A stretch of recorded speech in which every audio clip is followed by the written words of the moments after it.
Bueno, muchas gracias, estimado compañero Luis Cáceres, compañero Miguel Oces, compañera Gaby, que organizaron esta reunión. Me parece que el momento en que vive nuestro país hace indispensable hacer esta mirada histórica. Sin conciencia de nuestras raíces, será imposible construir un futuro mejor para nuestros pueblos. Y en un día como hoy, hace 48 años, a esta hora, el presidente constitucional de Chile disparaba las últimas ráfagas de la resistencia ante la oligarquía chilena y sus mandantes del imperio estadounidense. Era el capitalismo mundial que conspiró para destruir esta posibilidad de una construcción socialista de acuerdo con las condiciones históricas de nuestro país, con la misma determinación con que se lanzaron contra la joven república los soviets en 1917. 9 países que venían saliendo de la Primera Guerra Mundial cercaron al naciente Estado soviético, lo atacaron por el Báltico, por el Atlántico, por el sur, por el norte, porque las clases dominantes del planeta sentían con razón que allí comenzaba el comienzo de su declinación, un proceso de su declinación. Estaba emergiendo desde las entrañas del sistema capitalista global de aquellos años una alternativa. A escala continental latinoamericana, Chile era probablemente más potente que Cuba, que por razones históricas que todos conocemos, tras el triunfo de la revolución no le quedaba más alternativa que ser una parte integrante del sistema socialista soviético como única forma de parar la invasión inminente anunciada por Estados Unidos contra Cuba. Entonces, Allende tenía una claridad absoluta desde antes de ser presidente de que este intento iba a tener que enfrentar esta respuesta. Y lo acabamos de escuchar en los minutos previos a esta reunión, cuando en la FECH, en la noche del 4 de septiembre, él ya anunciaba, él le decía a las ciudadanas, a los ciudadanos, que al volver a sus casas y acariciar a sus hijos, les advirtieran el futuro, que si bien es cierto era lleno de esperanzas, también estaba plagado de peligros. La dificultad que tenemos desde el punto de vista metodológico es que es un personaje universal, es un personaje múltiple, que es imposible aprehender en una hora de esta disertación. Y que tiende, lo vemos con los ojos de los actores de hoy, lo que dice la prensa de hoy, los sobrevivientes que quedamos, las jóvenes generaciones,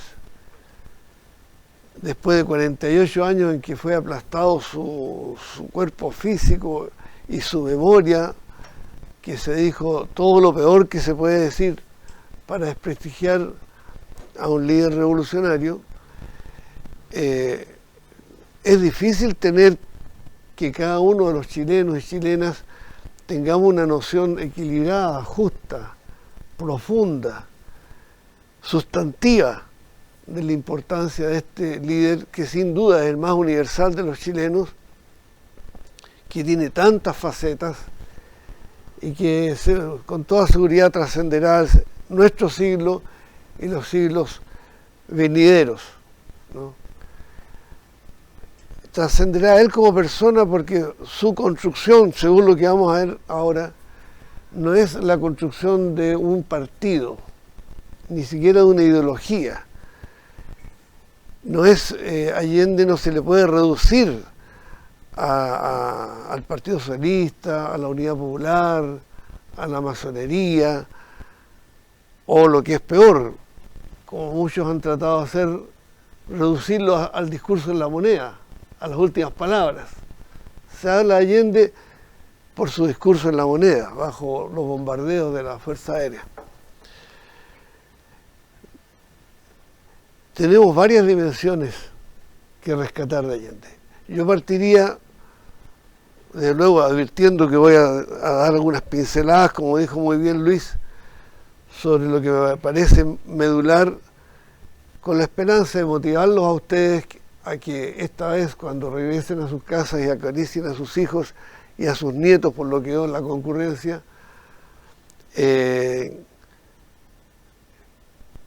busquen la manera de avanzar en el conocimiento de este hombre excepcional, tan chileno, tan patriota, que a la vez de patriota fue tan demócrata y a la vez tan revolucionario. Creo que son las tres facetas centrales de él: su patriotismo, su apego a los principios democráticos y su decisión revolucionaria de romper con las viejas estructuras que negaban la posibilidad de una patria y negaron la posibilidad de la democracia que él estaba construyendo.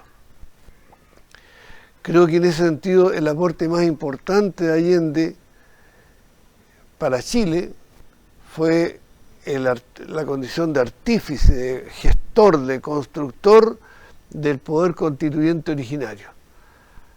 La conciencia de sí mismo que tenga el pueblo, de su potestad constituyente, de su derecho a construir su propio destino, a redactar su propia constitución y a tomar en sus manos la ardua tarea de salir del colonialismo, del neocolonialismo, de alcanzar la segunda independencia, como decía él, y proveer con los infinitos y colosales recursos que tiene nuestro país, uno de los países más ricos del mundo, la tarea de darle felicidad a todos sus habitantes.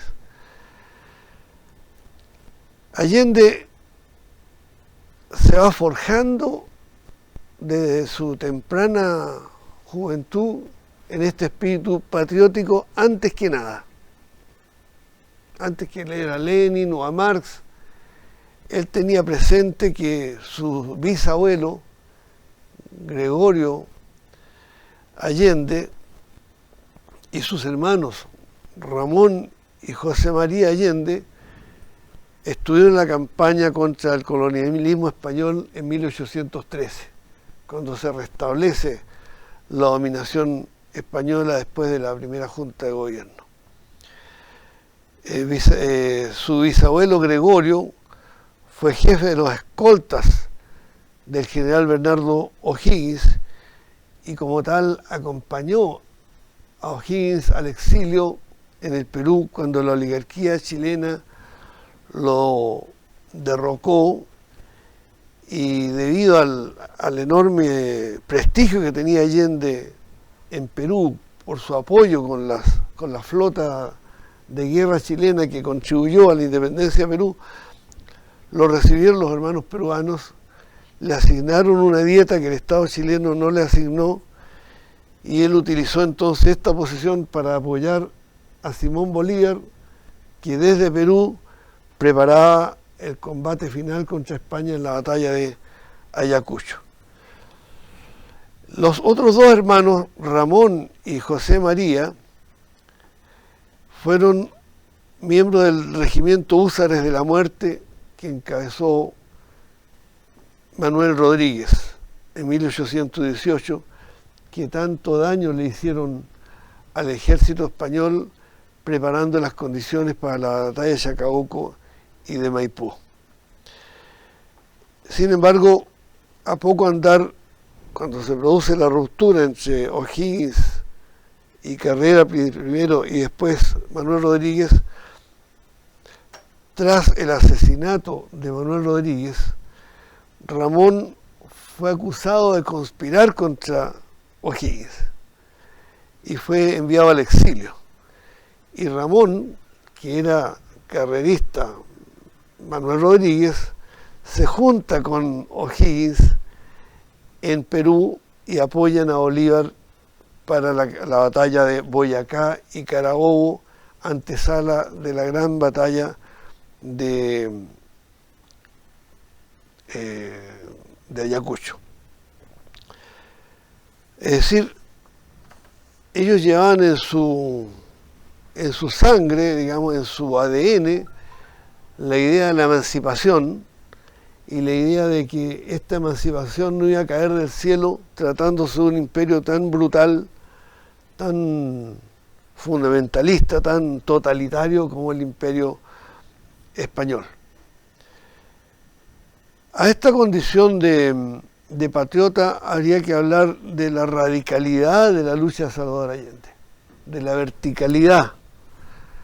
Ustedes no tienen cómo confundirse en un discurso de Allende para la nacionalización del cobre, en las Naciones Unidas, este mismo que acabamos de mencionar, del 4 de septiembre de 1970, con este lenguaje ambiguo, alambicado, té con leche, que tenemos que escuchar y soportar a los políticos actuales, ¿no? A estos señores que están diciendo una cosa pero dando a entender otra, guardando silencio. Allende en realidad es un portentoso pedagogo que utiliza la dialéctica como herramienta de creación de conciencia y de organización del pueblo. Él nunca habló solo para conseguir votos. Él sabía que el voto era un arma del pueblo, entonces su impronta era la pedagogía para que detrás del voto surgiera la unidad y la organización. Y en las condiciones en que él va formando su temple cultural, teórico y político, no había lugar para concesiones ni para medias tintas. Él es hijo de la batalla del Lircay de 1833, cuando la pugna entre las fuerzas liberales que dieron la batalla de Chacabuco y Maipú para un Chile democrático, para un Chile que avanzara con soberanía en el naciente capitalismo americano y europeo, se opone la vieja oligarquía de los larraínes que había apoyado a la corona española. Y como los primeros 10 años hasta 1828 fue de un claro predominio de estas fuerzas liberales, con cabildos, con milicias, con una enorme participación popular, la oligarquía llegó a 1828 y no tuvo fuerzas para impedir el triunfo liberal en la Constitución que fue la de 1828, una de las más avanzadas del mundo. Ya en 1828 estaban en Europa todas las monarquías restablecidas, de Rusia a Inglaterra, España, Francia, Italia, etc. De manera que Chile era un faro libertario, donde se refugiaron, así como en Cádiz en 1812, se refugian en Chile estos liberales, y el mismo jurista, Joaquín de Mora, que redacta la Constitución liberal, la más avanzada de su época en Cádiz en 1812, en Chile redacta la Constitución de 1828. Y pasa lo mismo que en 1973, cuando las clases oligárquicas no pueden, en el marco de la democracia, del debate, de las reglas del juego democrático, imponer sus posiciones, recurrieron a la contrarrevolución armada, contrataron un ejército mercenario, ¿no?, con dinero inglés, y con ese ejército mercenario destruyeron la República. La República de O'Higgins, la República de Chacabuco, Maipú, el ejército libertador fue aplastado en la batalla del Lircay por estos mercenarios pagados especialmente por los terratenientes de la zona central y la oligarquía comercial de Valparaíso, representada por Diego Portales. De manera que ahí quedó declarada una guerra a muerte. Ahí no había lugar para medias tintas. O los monárquicos, o los viejos larraínes, o los terratenientes, o la oligarquía pro-inglesa de Valparaíso, o los populares, los que querían realmente hacer valer el ideario de la emancipación de 1818. Y se produjeron entonces múltiples sublevaciones. Una de ellas fue aquí en San Felipe, cuando está de visita Diego Portales, y un pelotón que todavía era o'higginiano lo toma y lo fusila de inmediato. A nosotros en la escuela nos enseñaban como que qué crimen tan horrible. Bueno, qué crímenes tan horribles había cometido Portales, que a la primera que se descuidó, porque fue un descuido del protocolo, ¿no? Lo toman los higuinistas, los carrelistas, los de Manuel Rodríguez, los liberales en definitiva, y lo fusilan, ¿no? Ese era el lenguaje de esos años. Hubo múltiples guerrillas en San Fernando, en Curicó, en Talca. Ellos nos muestran ese periodo como un periodo de pandillas. Se hablan de los pincheiras, pero los pincheiras eran resto del ejército de Manuel Rodríguez. O sea, eran fuerzas que no soportaban el centralismo santiaguino de Diego Portales y la república oligárquica de los que fueron 300 años serviles a la corona española. Y entonces en ese contexto surge la revolución de la igualdad, que tampoco nos la enseñan en el colegio, en 1851.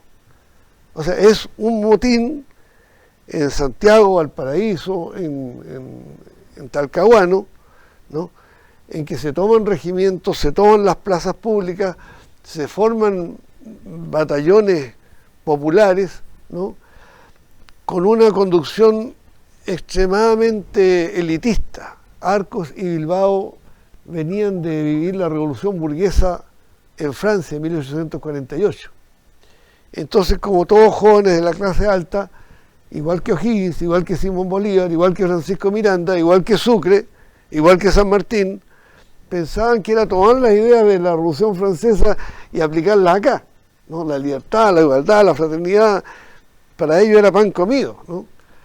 Y bueno, el peso de la noche, como decía Portales, el peso de los 300 años de dominación española fue mayor, y la revolución de la igualdad de Arcos y Bilbao fue aplastada militarmente, pero apenas 6 años después,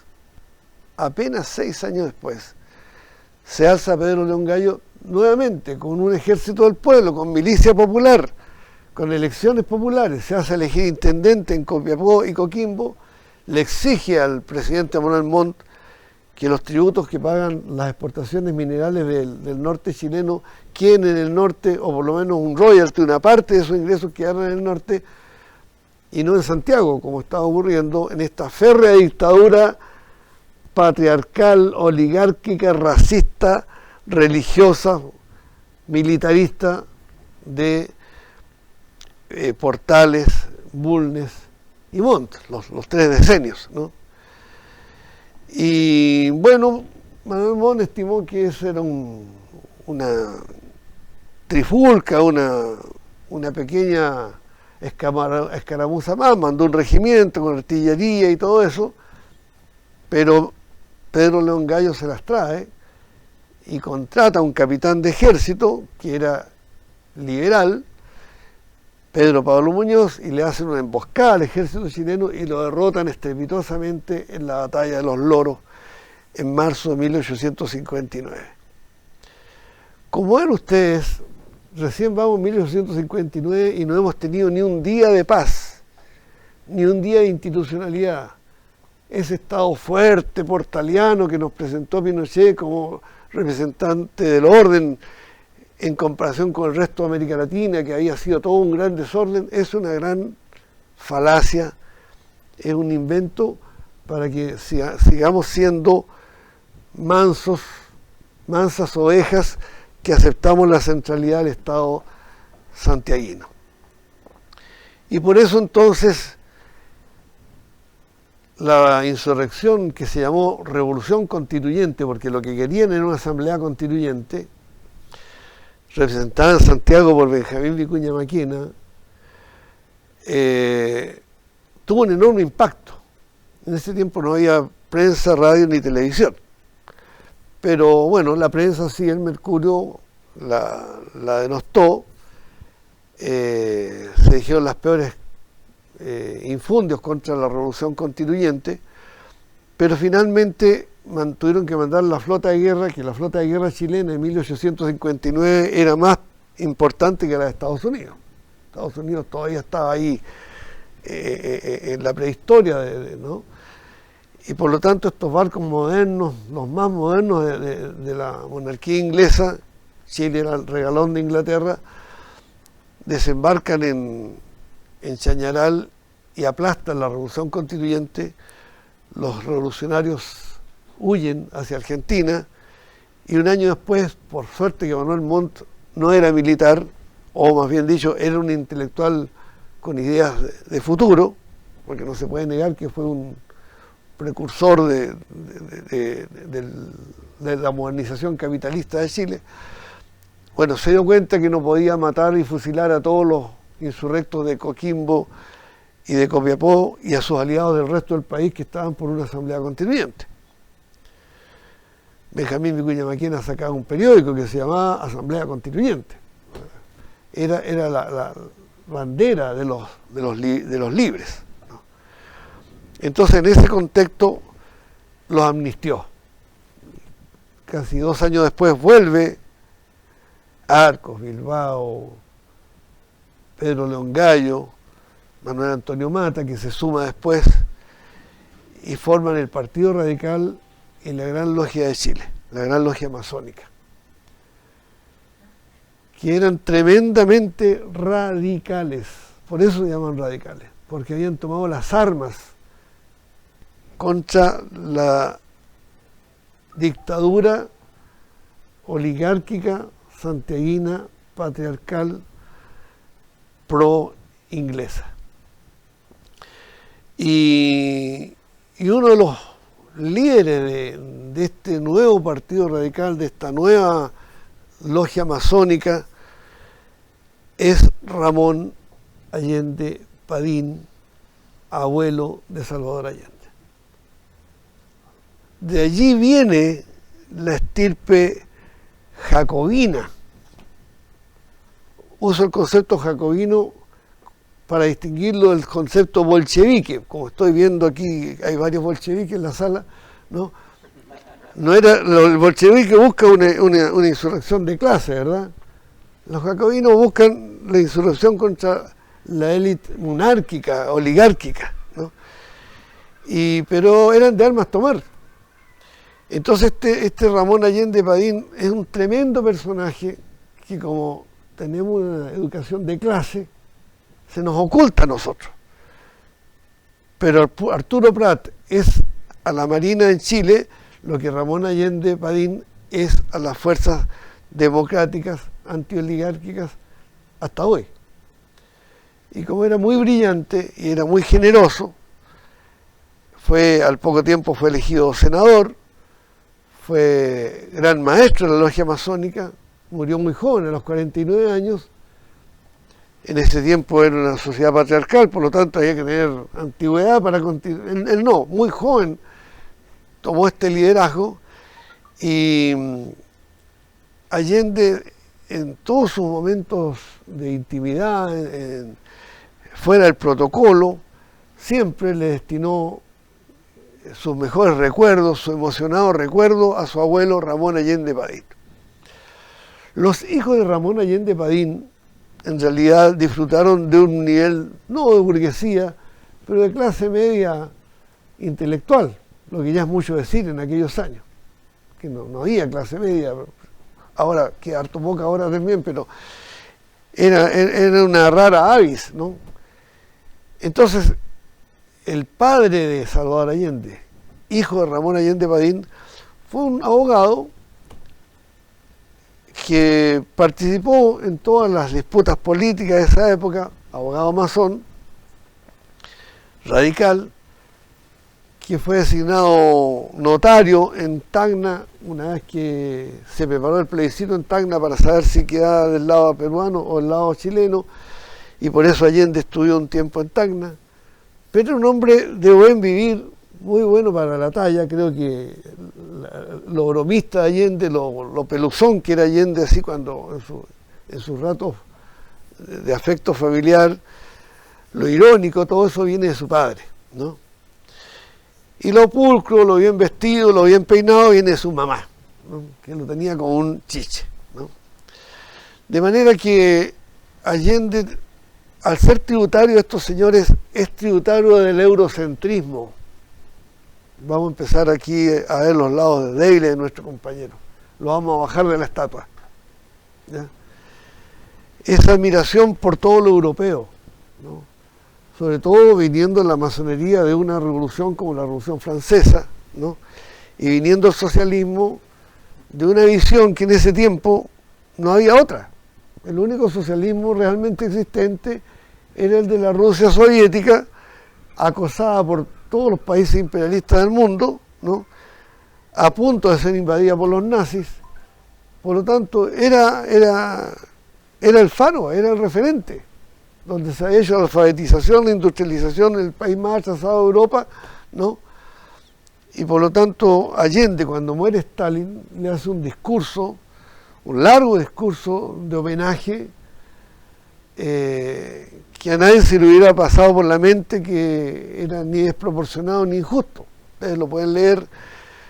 Stalin venía saliendo de haber sido el jefe del Estado que derrotó al ejército nazi y lo llevó hasta su madriguera en Berlín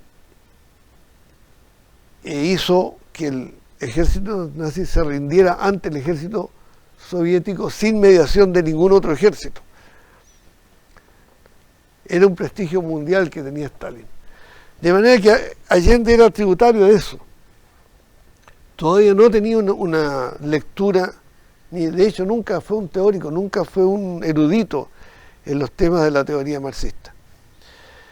Sin embargo, en ese periodo entonces de fuerte dominación oligárquica, habiendo sido aplastadas las revoluciones liberales, Chile se estaba industrializando, tenía cobre, oro, plata en el norte, ¿no? Salitre, y exportaba eso a Inglaterra, a quien iba a ser, ¿no? La locomotora del capitalismo mundial era Inglaterra. La reina Victoria gobernó 70 años, ¿no?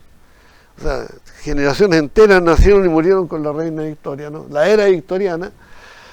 Y en ese contexto entonces surgen oligarcas chilenos que empiezan a tomar contacto con el capitalismo y dicen, bueno, esta materia prima hay que elaborarla en Chile. Surge la Sociedad de Fomento Fabril, los primeros burgueses de la industria capitalista. Y naturalmente se distancian de los oligarcas de la tierra, de los oligarcas del comercio de Valparaíso, ¿no? De aquellos que solamente querían vender la materia prima triturada para mandarla a las potencias capitalistas. Y en 1864 la Sociedad de Fomento Fabril propone industrializar Chile. Si lo dijéramos hoy día, pareceríamos como ultraizquierdistas. Hoy día en Chile decir que hay que industrializar Chile ya es extremismo de izquierda, porque en la lógica neoliberal hay que tomar nuestros recursos, nuestra producción agraria, pesquera, minera, y mandarla al capitalismo del norte. El capitalismo del norte nos devuelve con un valor agregado del 50.000%, ¿no?, sus productos manufacturados. Igual en 1866 que en el año 2021. Desde ese punto de vista, Chile es un país que ha estado enteramente estancado en una idea decimonónica del capitalismo. Y por lo tanto esta oligarquía no quería modernización capitalista. Inglaterra tampoco quería, y Estados Unidos del siglo XX se opuso a que Chile tuviera capitalismo. Ellos querían una colonia que les mandara productos sin manufacturar, sin procesar. Nuestro cobre sí, pero sin fundición y sin refinación. Y eso sigue vigente hasta hoy. Esto lo digo para desvanecer esta ridícula idea de que el neoliberalismo es propio de la modernidad. Entonces, como es propio de la modernidad, no se puede hablar de industrialización, ¿no? Y si tú no puedes hablar de la palabra pueblo, porque la palabra pueblo es para ellos anticuada. Ahora tienes que hablar de personas individuales, no de pueblo, no de comunidad, ¿no? Y todo el lenguaje entonces nos lo han ido construyendo a través de los medios de comunicación y a través de 48 años de educación reaccionaria. Desde septiembre del 73 hasta hoy tenemos una educación elitista, individualista, enajenante, antinacional, que nos hace perder identidad de nación y de pueblo y de clase, y por lo tanto esta dominación oligárquica trae aparejado una dominación política. Lo digo porque esta oligarquía se opuso sistemáticamente a todo lo que tuviera olor a Estado, a la creación del Banco del Estado, a la ley de instrucción primaria obligatoria. Se opusieron, votaron en contra de la ley de instrucción primaria obligatoria. Por supuesto, votaron contra la Corfo. ¿Cómo era posible que en Chile se formara una corporación de fomento para industrializar Chile? ¡Qué horror!, ¿no? El capitalismo se estaba cayendo a pedazos en Estados Unidos y aquí ellos votaban contra la Corfo. ¿Para qué decir contra el voto de la mujer? Recién en 1949 tuvimos voto de la mujer. Contra esa oligarquía, contra esa élite que tenía su casa ahí a una cuadra del Palacio de la Moneda, en el Club de la Unión, se formó Allende. Es decir, su radicalidad tiene que ver con esta lucha antioligárquica del siglo XIX, con la lucha de los matas y los gallos, ¿no? De la lucha armada por la Asamblea Constituyente, la lucha de la resistencia del movimiento obrero, de Recabarren, del Partido Demócrata, de Malaquías Concha, ¿verdad? La lucha contra el imperialismo inglés y después contra el imperialismo de Estados Unidos. Es una lucha radicalmente antisistémica. Pero Allende nunca perdió de vista que en esa lucha cabía la mayoría del pueblo chileno. Y eso lo diferencia del resto o de la mayoría de las fuerzas de izquierda, como lo vamos a ver más adelante. Llegamos a un momento entonces que Allende es expresión de una lucha a nivel del Estado contra la cúpula del Estado que fructifica el año 1925. En ese momento él se inscribe para hacer servicio militar aquí en el regimiento de caballería del regimiento de caballería de número 4 aquí en Viña del Mar. Pero los acontecimientos eran que un grupo de militares encabezados por Marmaduke Grove y Carlos Ibáñez del Campo y Bartolomé Blanche demandan al generalato, estos eran coroneles, era la segunda línea de mando, el pago de los salarios que estaban atrasados, ¿no? Chile vivía una crisis horrible, el gobierno no tenía dinero para sostener ni siquiera los salarios de la administración pública, y demandan entonces que las riquezas que se están regalando a Inglaterra paguen impuestos, paguen royalties, para poder cubrir los gastos siquiera del erario nacional. Y ahí entra en escena un fenómeno típicamente chileno, la generación intelectual de 1920. Allí hay un hombre descollante, que es Santiago Labarca, Manuel Magallanes Múar, Manuel Rojas, el poeta argentino que ya estaba en Chile hacía años, Pablo Neruda, Eugenio González Rojas, toda una playa de intelectuales, bueno, Huidobro, por cierto, ¿no? Muy importante, Gabriela Mistral, que aunque estaba perseguida, proscrita, trashumante en cualquier país del mundo, menos en Chile donde la odiaban, todos ellos forman lo que se llama la generación intelectual del año 20. Y esa generación es capaz de unirse con estos militares jóvenes, que a su vez eran masones, ¿no? Blanche, Ibáñez, Grohe, y se unen con el movimiento obrero, que no era puramente obrero. Recabarren era notable por su talento, por su capacidad, por su transparencia, pero había muchos movimientos sociales, sobre todo los trabajadores de la salud, los trabajadores de los tranvías, los sastres, ¿no? Las agrupaciones de carpinteros, de ebanistas, de trabajadores de la construcción, y ese movimiento popular que se aglutina en la Asamblea Nacional de Alimentación Obrera suma esa fuerza social al movimiento militar y al movimiento intelectual. Estas tres fuerzas, intelectual, social, militar, hacen un cóctel explosivo y producen entonces las grandes huelgas del año 1924 y 1925, que por razón de tiempo no puedo extenderme acá, pero fueron grandes movilizaciones de masas, y ahí el joven Allende mirando todo eso, porque en su visión eso empalmaba con la Revolución Mexicana 10 años antes, la Revolución Peruana, Argentina, el Grito de Córdoba, 1818, la Revolución Rusa, ¿no?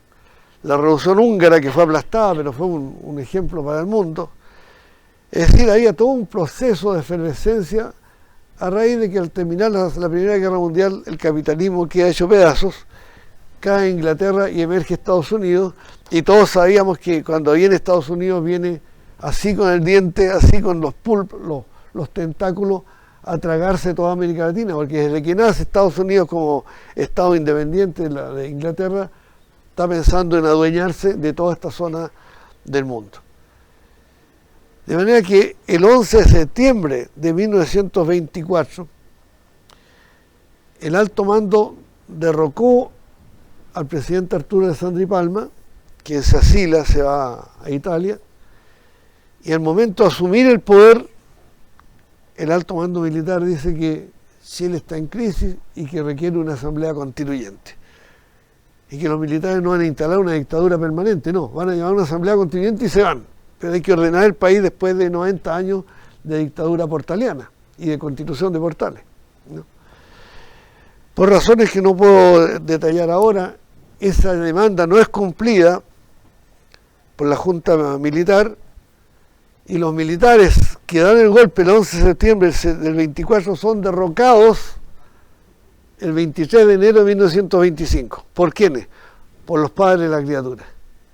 O sea, los que pensaron este asunto, Eugenio González Rojas, expresidente de los estudiantes secundarios de Santiago, expresidente de la Federación de Estudiantes de Chile, de la FECH, en 1922, la generación intelectual del año 20 y el grupo que se llamaba Comité Militar Revolucionario, ese es el nombre que ellos asumieron, el grupo de Grohe, Ibáñez y Blanche, derrocó a los generales el 23 de enero del 25 y dice: la crisis de Chile solamente se resuelve con asamblea constituyente. Por lo tanto, ordenamos el regreso de Alessandri, que estaba en Roma como presidente constitucional de Chile, con la tarea de terminar su mandato con una asamblea constituyente, ¿no?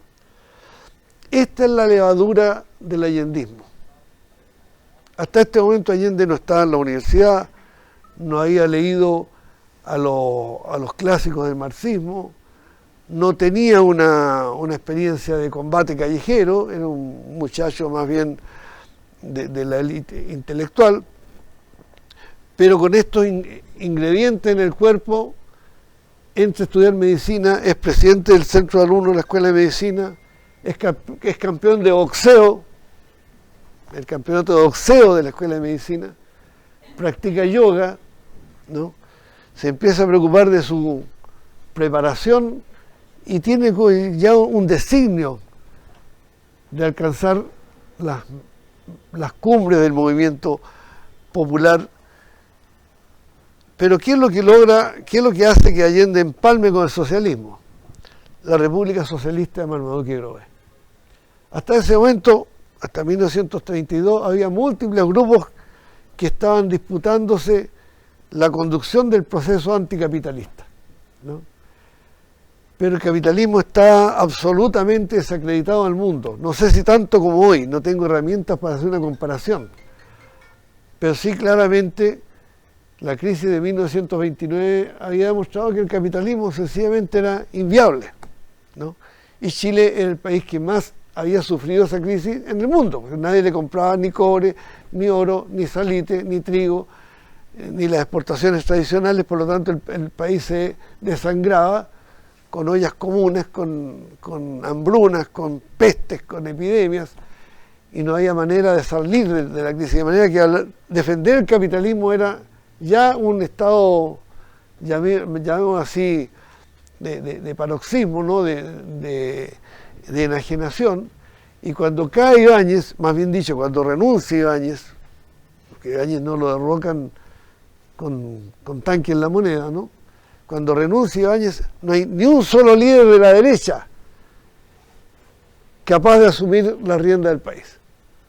Y queda prácticamente un presidente de administración, Montero, que como era un burócrata totalmente incoloro, inodoro e insípido, al poco tiempo se realiza la disurrección de la Marina de Guerra aquí de Valparaíso, ¿no? Pero con sublevación de los barcos de los acorazados de la Marina en Coquimbo y en Talcahuano, declaran soviets, ¿no? Y posteriormente entonces, claro, son aplastados por el ejército de tierra.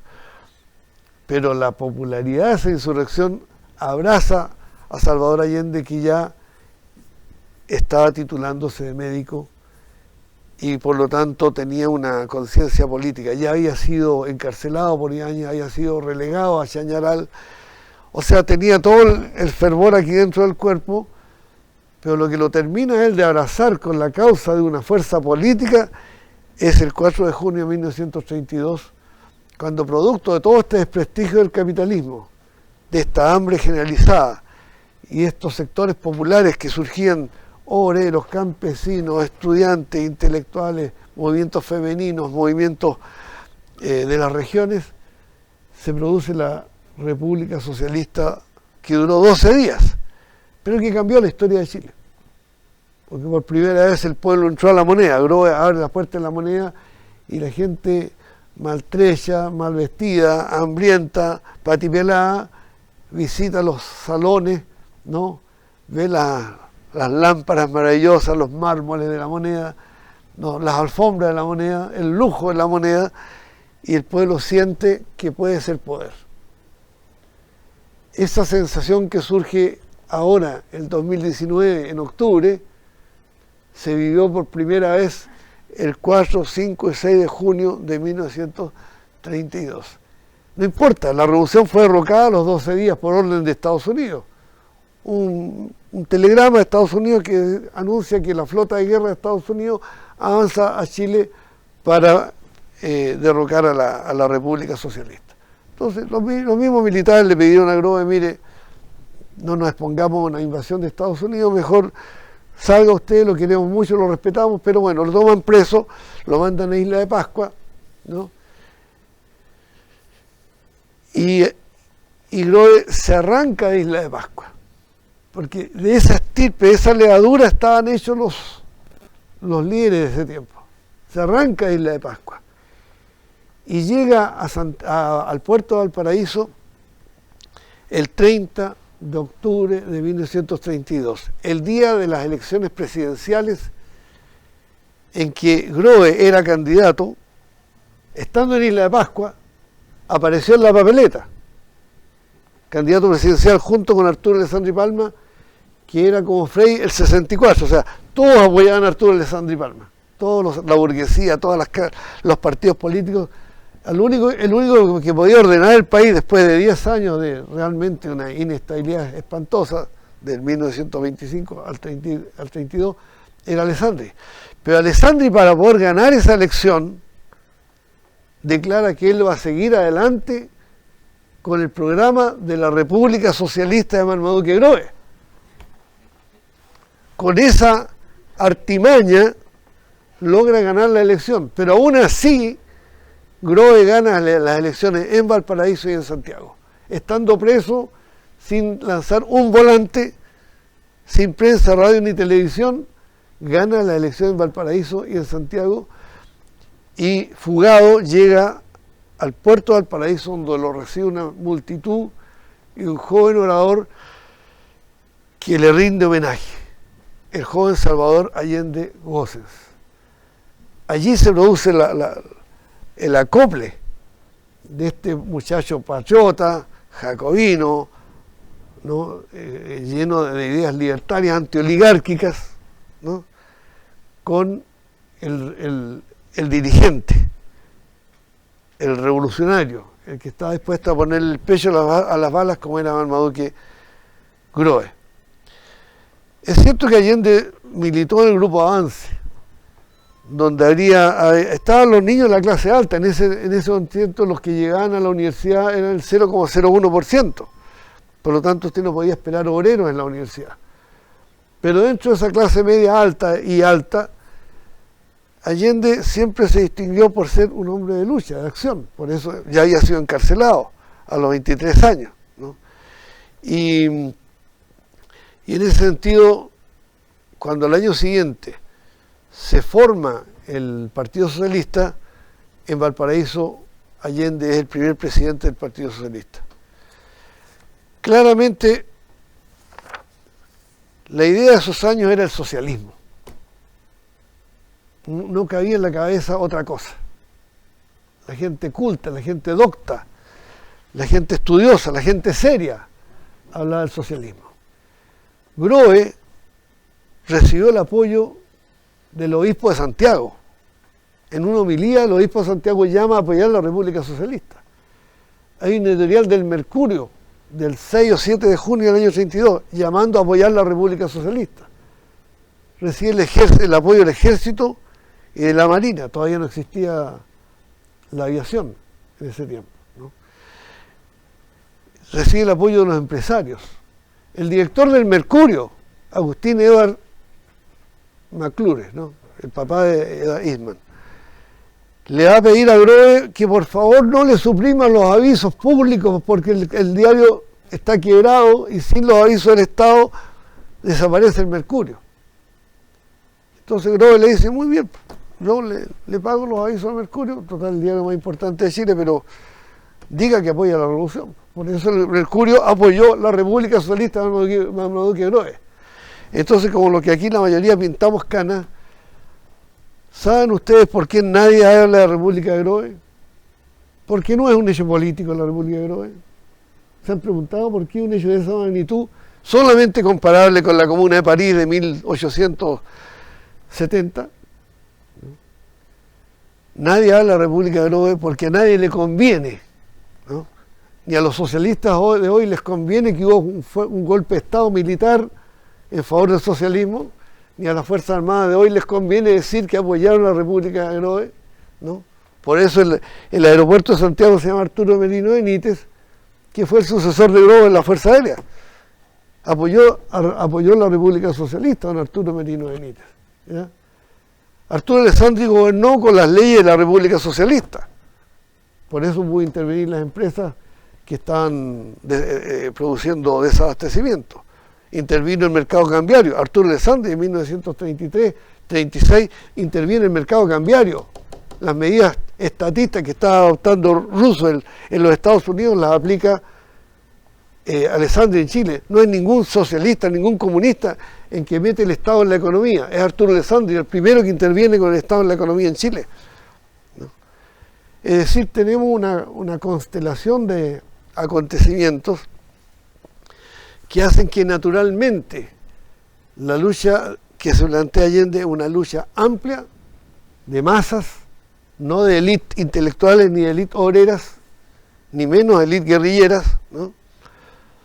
Tremendamente patriótica y tremendamente radicalizada, porque sabíamos con qué chichita teníamos que curarnos cuando enfrentáramos a los Larraínes, a los Irarrázaval, a la vieja oligarquía terrateniente. De ahí entonces que la creación del Partido Socialista y las elecciones del 37, Allende elegido diputado por Valparaíso, y el Partido Socialista elige en la primera elección más de 17 o 18 parlamentarios.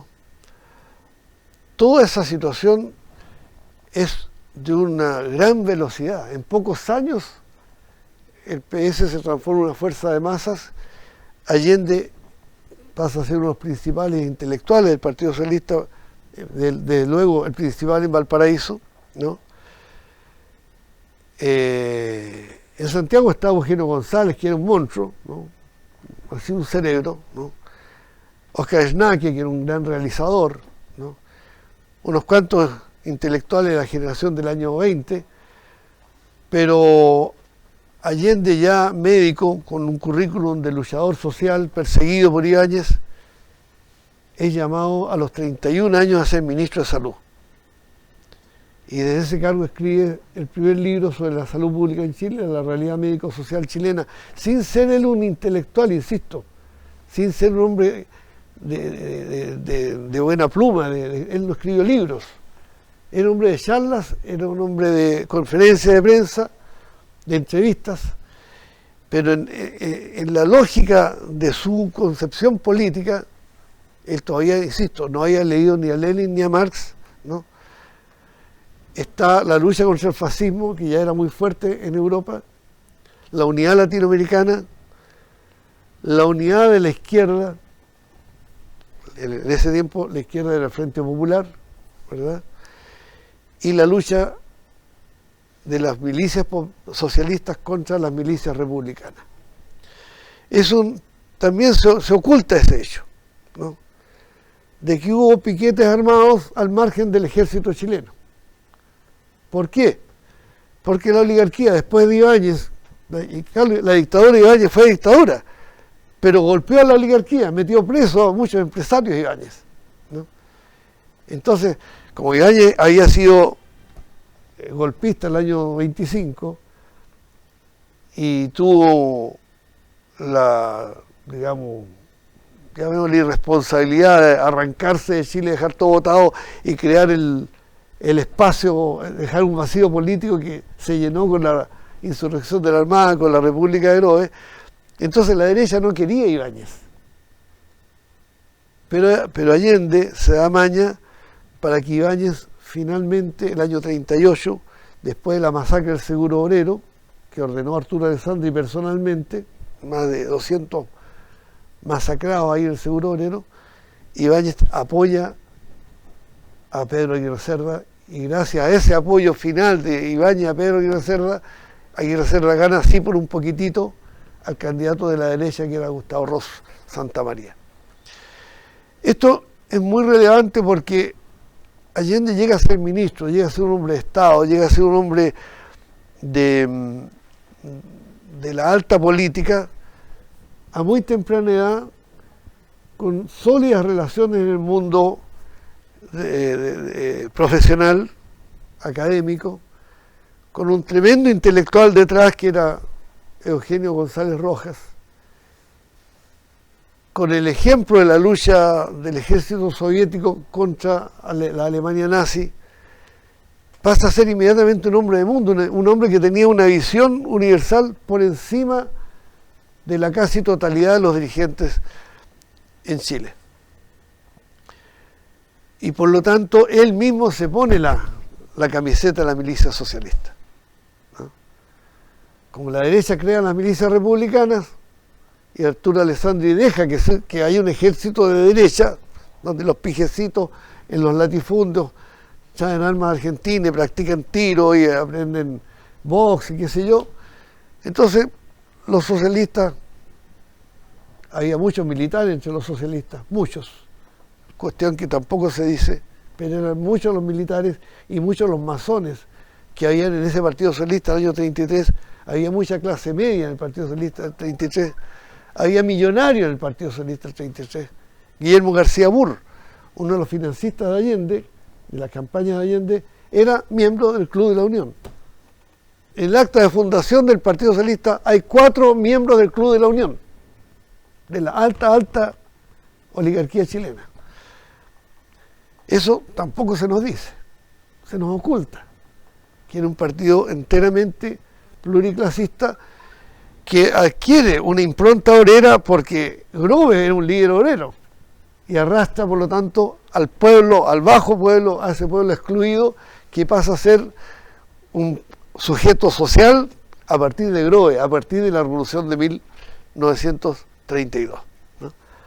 Eso hace entonces que Allende se preocupa de la medicina social en Chile y sus escritos le dan un prestigio en todo el cuerpo médico. Cruz-Coke era de derecha, pero admiraba a Allende. Sotero del Río era de derecha, pero admiraba a Allende.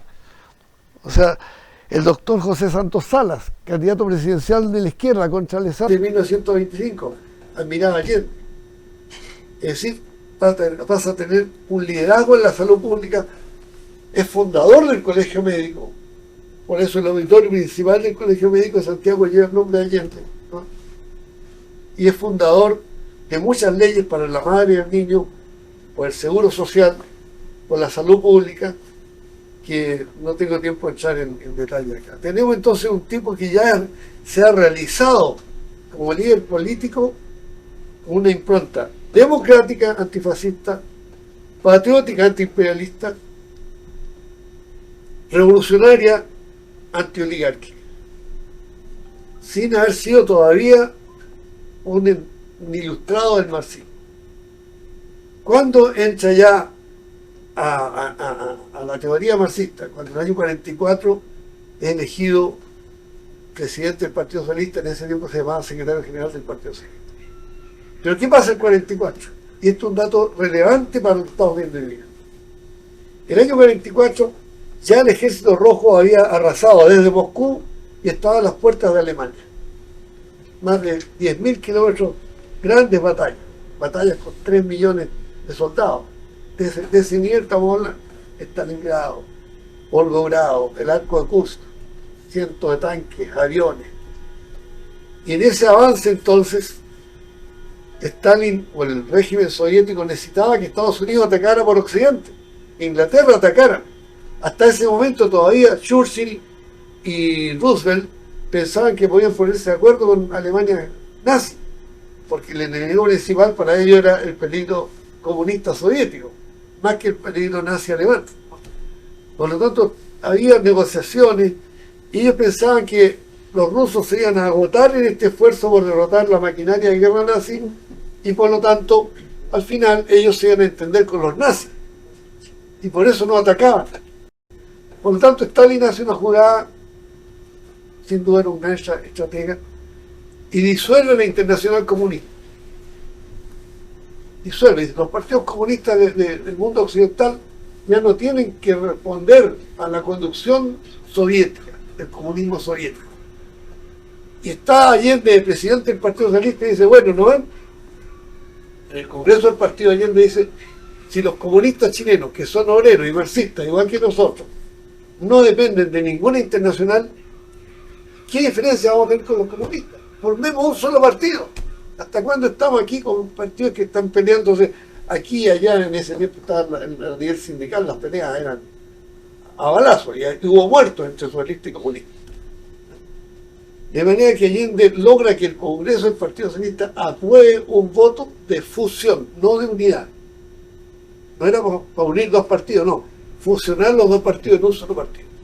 y se nombran las comisiones de enlace regional por regional, y él mismo recorre las comunas, ¿no? Para hablar con los dirigentes comunistas que entendieran que ahora tenían que juntarse con los socialistas en una nueva organización que superaba a los dos partidos y los transformaba en uno solo, en una sola orgánica, una sola línea política, un programa, una estrategia, una táctica, ¿no? Eso duró casi un año, ese proceso. ¿Quién es lo que interfirió en ese proceso? Que vinieron las elecciones presidenciales. Ustedes saben que murió el presidente Juan Antonio Ríos, vino la administración de Duhalde, y los comunistas ya habían triunfado el Ejército Rojo y necesitaban la alianza amplia con el diablo con tal de respirar. La Unión Soviética estaba sofocada por el esfuerzo de guerra, por lo tanto los comunistas apoyan a González Videla y los socialistas dicen, mire, con ese bellaco no nos metemos ni a misa, ¿verdad? Pero el remedio fue peor que la enfermedad. Para no apoyar a González Videla, los socialistas llevan como candidato al que era presidente subrogante del partido, un tipo que puro nombrarlo me produce náuseas, llamado Bernardo Ibáñez, un dirigente sindical corrupto, borracho y sinvergüenza, por decirlo suavemente.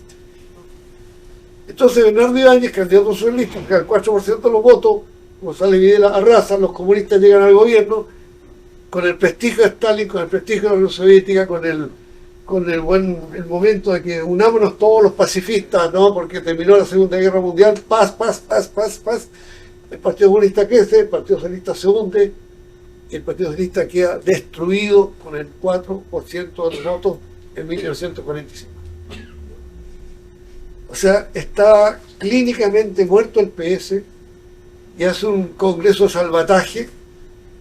Y el que salva al PS no es Allende precisamente, sino que el único que se arriesga, el presidente de la Juventud Socialista, un joven de 29 años llamado Raúl Ampuero Díaz, que era 10 años menor que Allende. Entonces Raúl Ampuero llama a los intelectuales, llama a Eugenio González, le inyecta una base doctrinaria de principios, la declaración de principios del PS. Y Allende se suma feliz a ese proceso, pero sabiendo que ya a esa altura él era la figura más importante desde el punto de vista de la opinión pública del Partido Socialista. No se produjo, por lo tanto, la unidad socialista comunista. Los comunistas, como saben ustedes, son expulsados del gobierno de Ibáñez, de González Videla. Se dicta una ley contra el Partido Comunista para proscribirlo. Allende habla en el Senado en favor del Partido Comunista contra la ley maldita que propone González Videla, que fue finalmente aprobada, y hace una carrera de liderazgo meteórica que solamente lo voy a anunciar en sus trabajos más gruesos por razones de tiempo. Es elegido senador por Valdivia y Magallanes. Fíjense la parte geográfica de esta zona. 1945, senador por Valdivia y Magallanes. 1953, senador por Tarapacá y Antofagasta, el extremo sur al extremo norte. Ya en ese momento, el 53, estaba sin partido. Los socialistas habían apoyado a Ibáñez en el año 52. Allende no quería apoyar al ex dictador Ibáñez, que lo había encarcelado, pero además veía que era el momento de la posguerra de construir un nuevo proyecto político para Chile, y lanza su candidatura presidencial prácticamente solo, con algunos amigos masones, y un apoyo simbólico del Partido Comunista que estaba en la clandestinidad. Tenía algunas figuras legales como Boloda Teiltigoy, que podían andar por la calle con permiso del gobierno, ¿no? Pero PC clandestinamente apoya al candidato presidencial Salvador Allende, que saca un 5% de los votos, ¿no? Y bueno, en ese contexto, Allende, sin el apoyo del Partido Socialista Popular, que estaba en el gobierno con Ibáñez, ¿cómo ganaba la elección? Entonces fue un lugar donde él tenía un trabajo, una influencia con su antiguo liderazgo como ministro, y elegido senador por Tarapacá y Antofagasta contra todo pronóstico. Nada decía que podía ganar esa elección. El año 61 pasa lo mismo. Allende había sido derrotado el 58, ya voy a referir a este hecho, pero el 61 había que dar la pelea aquí en Valparaíso. Las estadísticas decían que iban a salir 5 senadores y Allende tenía la posibilidad número 8 más o menos. Venía a morir. Los que no querían que volviera a ser candidato el 64, felices que Allende venga a perder acá a Valparaíso. Y ahí aparece el León de nuevo, con sus amigos, buscando plantas por aquí, toma un bus, ¿no? Le pone unos altoparlantes, con una pantalla ahí, unas películas que había en ese tiempo así, ¿no? Bueno, recorre todos los cerros casa por casa, en la plaza, a la salida de misa, saludaba a la gente. Buenos días, yo soy Salvador Allende, le vengo a pedir que me ayude como candidato presidencial, como candidato a senador, y milagro, gana, con la tercera mayoría, pero gana de manera estruendosa en Valparaíso y Quillota, en la Constitución de septiembre. Entre el año 66 y 69 es presidente del Senado. O sea, un hombre, es la segunda autoridad del Estado. Es una figura central en la política chilena. En ese momento se produce la derrota del Che en Bolivia y Allende arriesga su condición de presidente del Senado contra la gritería de todos los momios de Chile y personalmente se encarga de sacar a los sobrevivientes de la guerrilla y llevarlos a Cuba. Y al año siguiente en la invasión soviética a Checoslovaquia. Allende iba a ser candidato en 1970, necesitaba el Partido Comunista, o si no, no podía ganar la elección del 70. Y Allende critica con sólidos fundamentos la invasión soviética a Checoslovaquia. O sea, emerge un hombre de principios, a eso me refiero. Ustedes se imaginan algunos de estos carajos que hay ahora levantando principios para arriesgar una candidatura senatorial, una candidatura presidencial. Hay días que está tan de moda cambiarse de bando para allá, para acá, que aparecía candidato a un bloque, después candidato a otro bloque, ¿no? Bueno, aquí tenemos la figura egregia de un hombre de principios, un hombre de teoría y práctica, de coherencia entre lo que piensa, lo que dice y lo que hace, ¿no? Y bueno, y finalmente el 69 es candidato a senador por Chiloé y Salina Magallanes. Ahí sí que salió el Allende Macuco. Ya en ese momento él sabía que era la principal figura y le informan que Raúl Ampuero, que se había ido del Partido Socialista en el año 67, y por lo tanto era un antagonista. Es duro decirlo, que un hombre de tanta capacidad, de tanto talento, de tanta honestidad como Ampuero, dio un buen paso, lo podemos analizar hoy día. El 67 se escinde del Partido Socialista, forma la Unión Socialista Popular y para sobrevivir como senador se va a Magallanes. Y Allende, de puro, llamémoslo así, pendenciero, se inscribe como candidato para derrotar a Ampuero en Magallanes. Y por supuesto lo derrotó, y Ampuero dejó de ser senador y desapareció la Unión Socialista Popular. Sin esta carrera, estos logros de Allende, no se habría podido crear la Unidad Popular.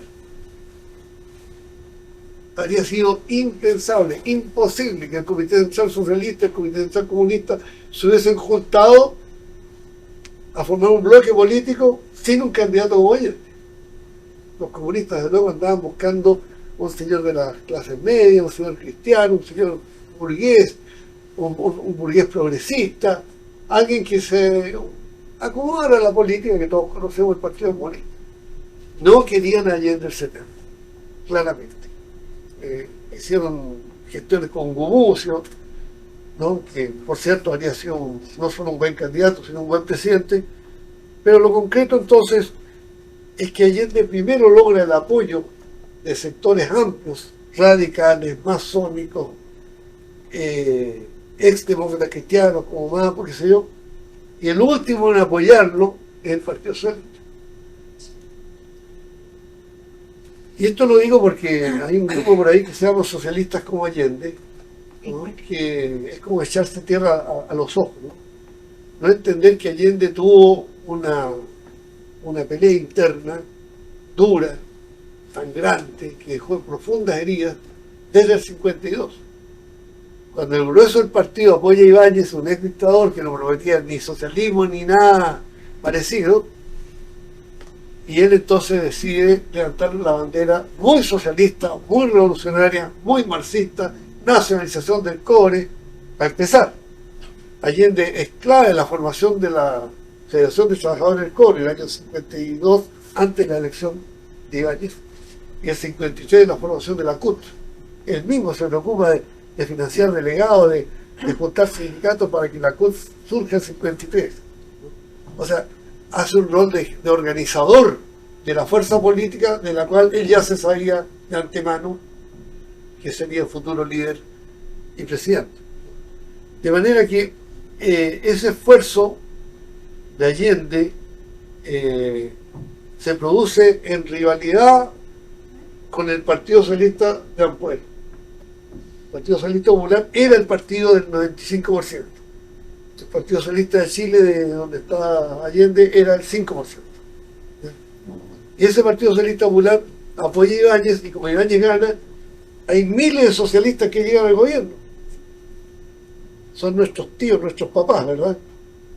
No veo ninguno que sea de esa época. Pero eso tampoco se nos dice, se nos oculta que el Partido Socialista tuvo miles de funcionarios, el gobierno de Pedro Aguirre Cerda, el gobierno de Gabriel González Videla, el gobierno de Juan Antonio Ríos, ¿no? Y después tuvo miles de funcionarios del gobierno de Ibáñez, miles, embajadores, gobernadores, intendentes. En ese tiempo la presidencia era muy fuerte, por lo tanto podía asignar a miles de funcionarios. El Partido Socialista Popular se retira del gobierno de Ibáñez 53, pero la mayoría de sus funcionarios quedaron en el gobierno, no se retiraron. ¿Qué importancia tiene esto para los fines de nuestra conversación? Que gran parte del ibañismo y el propio general Carlos Ibáñez del Campo, cosa, estimado Luis, que tampoco se nos dice y se nos oculta, es un tabú.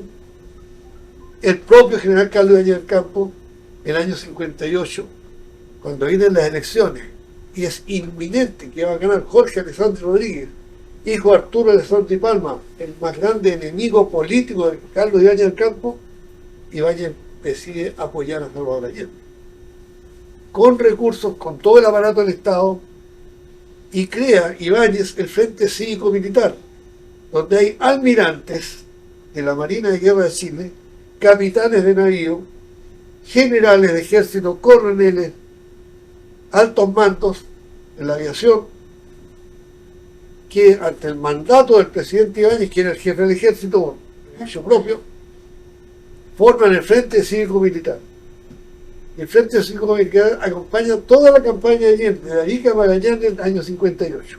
Hablaba un comunista, un socialista, un agrario laborista de Luis Mincher, de Fernando Luengo, de esa época, ¿no? Padena, Partido Democrático Nacional, y el Frente Cívico Militar. Y todos estos militares, cuando hablaban en la tribuna, antes que Allende, hablaban O'Higgins, Ibáñez, Allende. Ese era su discurso. Poner en línea esta troika, ¿no? Y por eso Allende, el 52 saca el 4% de los votos. El 58 casi ganó. 20 y tantos por ciento. Casi ganó. Ganó en el primer cómputo a las 6 de la tarde, ganó en el segundo cómputo a las 9 de la noche, ganó en el tercer cómputo a las 11 de la noche, y cuando faltaba el último cómputo, que venían los votos de Viña y de Santiago Centro y del barrio Alto de Santiago, que son los que le dan la victoria a Jorge Alessandri, Carlos Ibáñez se guarda los votos, los resultados, los esconde hasta las 4 de la mañana del día 5 de septiembre y le ofrece a Salvador Allende anunciarlo como vencedor. Le ofrece falsificar los resultados de los votos para que ganara la presidencia Allende y no Alessandri, por esta enemistad personal que tenía. Todo esto está ilustrado, documentado, y no tengo la anécdota es muy sabrosa. Después, si tú me invitas a unos tragos, podemos hablar de la parte anecdótica. La parte anecdótica, cómo Ibáñez trata que gane Allende y no de Santos. Allende, como era un caballero andante, lo mandó al carajo. Eso va para el detalle. Allende rechaza la oferta, era honrado, y le dice: cuando yo voy a ser presidente, cuando gane por un voto. Cuando gane por un voto, cuando el pueblo me elija, yo voy a ser presidente. Yo no voy a ser un presidente que me monigote de Carlos Ibáñez del Campo. Porque Ibáñez del Campo había elegido de la misma manera a Emiliano Figueroa al año 25-27, ¿no? Y el pobre Emiliano Figueroa era una especie de nana de Ibáñez, hacía lo que Ibáñez le decía, lo hacía a Emiliano Figueroa. Entonces Allende, con ese presente, manda al carajo a Ibáñez, y entonces surge el gobierno de Alessandri, que con el paso del tiempo lo miramos con bastante más respeto, porque no aplicó para nada las políticas de patria, antinacionales y oligárquicas que se han aplicado desde el año 76 hasta hoy. De manera que es importante que en este esfuerzo Allende siempre buscó una visibilidad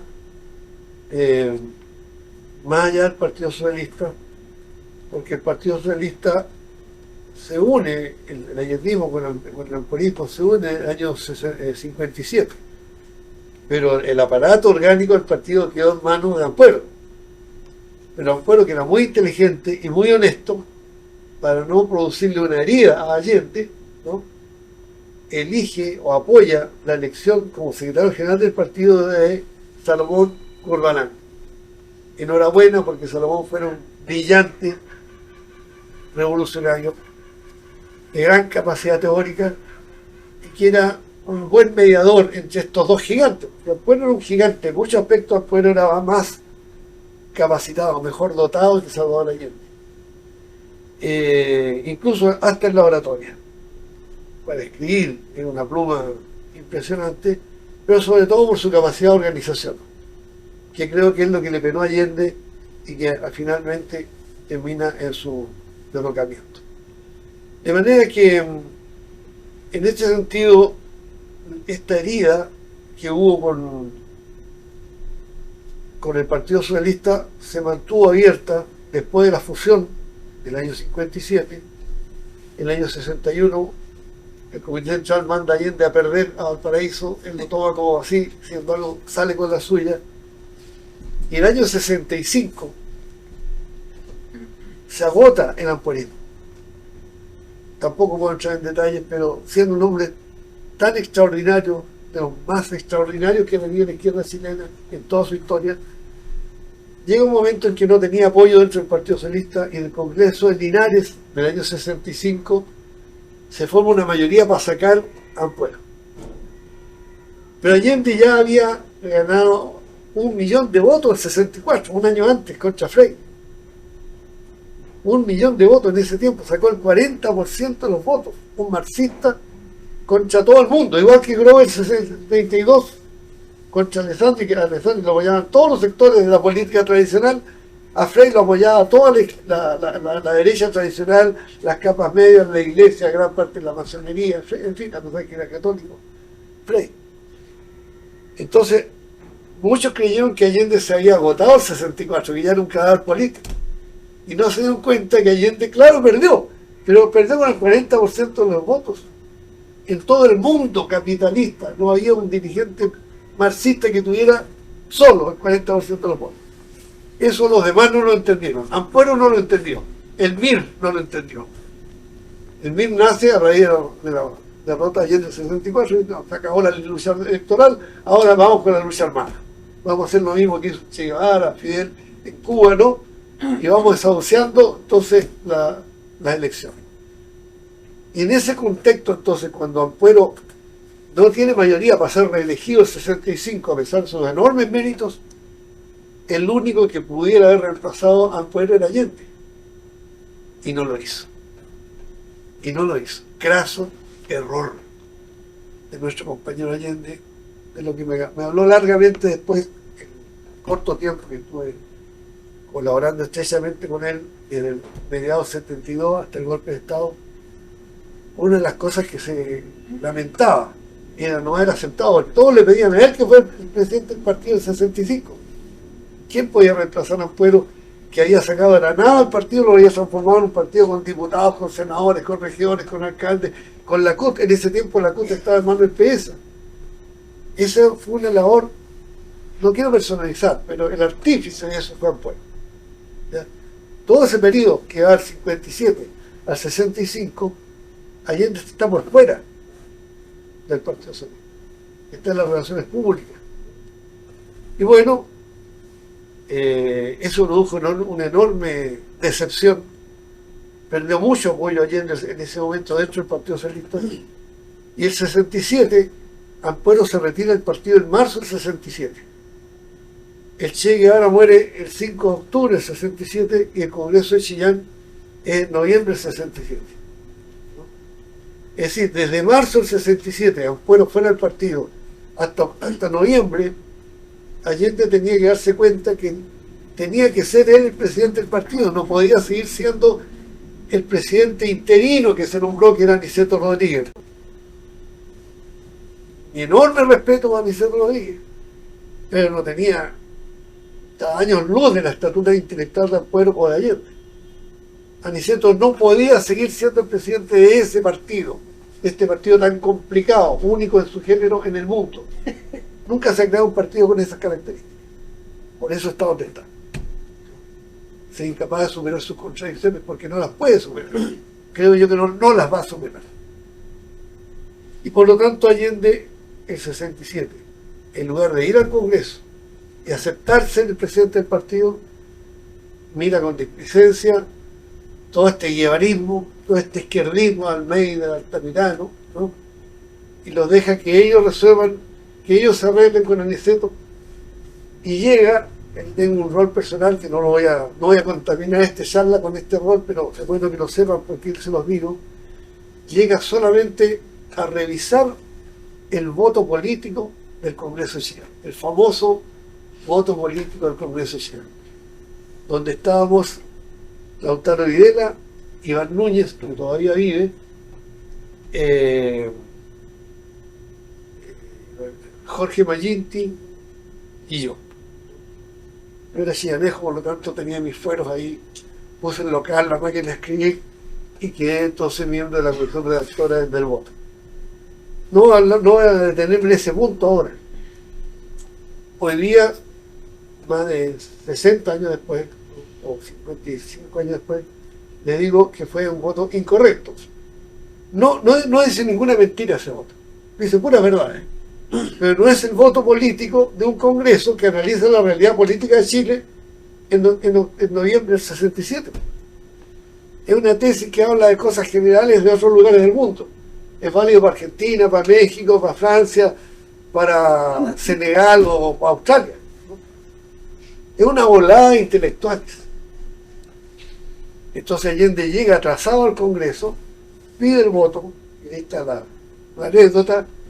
Yo estaba escribiéndolo, me dio mucha rabia porque nos estaban apurando que llegáramos con el voto a la plenaria, y Allende me dice así como con jovencito, mire Gustavo, ¿para qué se apura? Si ya tienen elegido el Comité Central. Él sabía con qué chichita se estaba apurando. Mire el voto, muy interesante, pero va a tratar de opinar. Y me dijeron, mire compañero, por favor no vamos a discutir el voto ahora porque en 2 minutos más tenemos que llegar a la plenaria.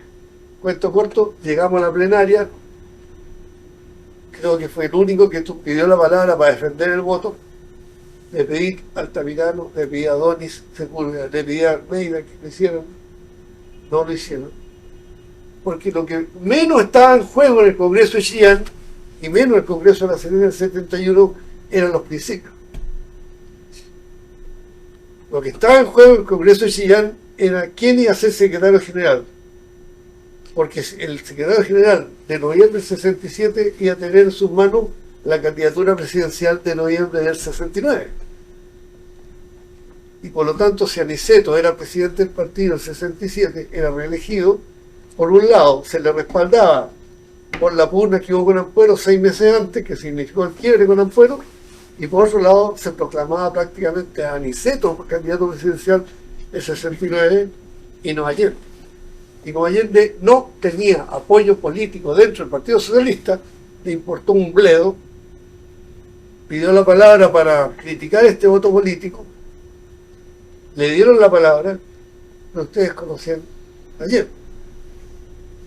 En 5 minutos, compañeros, bueno, el que esté libre de pecado que lance la primera piedra, ¿no?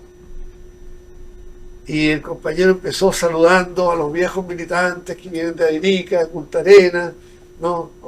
Mi vieja amiga Carmen Lazo, mi querido amigo Mario Balestro, y lo empiezan a pifiar, le dice, ya, pues el voto. Bueno, compañero, yo estuve yendo a este voto, pero estimo que, y el presidente de la sala le dice, compañero, se le acabaron sus 5 minutos. Pido la palabra, compañero, al plenario que me autorice para defender mi posición frente a voto. No, compañero, 5 minutos, y por lo tanto no pudo defender el voto de Chillán, que se aprobó por unanimidad. El terrible voto de Chillán, que la derecha ha demonizado, fue apoyado por Altamirano, por Almeida, por Aniceto Rodríguez, por Schneike, por todos los que después decían que había sido algo así como el pasaje al infierno. Todos por unanimidad lo apoyaron. ¿Por qué? Porque no se trataba de la línea política del partido. Se trataba de reelegir a Aniceto, y Aniceto, con tal de ser reelegido, ¿qué le importaba que el voto político hablara de la lucha armada? Pero Aniceto apoyó la lucha armada que plantea el voto de Chillán. La apoyó por unanimidad. Y los únicos dos que se opusieron son de esta regional. GAC y Cabezas. ¿De Quillota? Bueno, yo creo que son de San Felipe. GAC, ellos piden la palabra, compañeros, nos oponemos a este voto porque en realidad Chile no corresponde. Entonces, pifia general, bueno, votamos en contra. ¿Ya? No obtenemos. Se aprueba el voto y pide la palabra, los dos se paran. En vista que hemos aprobado este voto, exigimos que todos los miembros del Comité Central inicien a partir de ahora adiestramiento militar y que los senadores, los diputados, donen sus sueldos para compra de municiones y habilitación de bodegas para almacenar el armamento que requiere la lucha armada.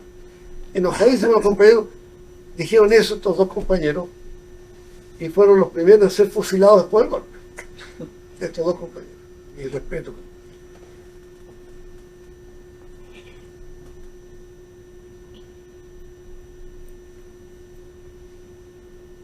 En realidad yo no estoy de acuerdo con lo que dijeron, pero fueron más honestos. Y la mayoría de esos intelectuales que votaron el voto de Chillán.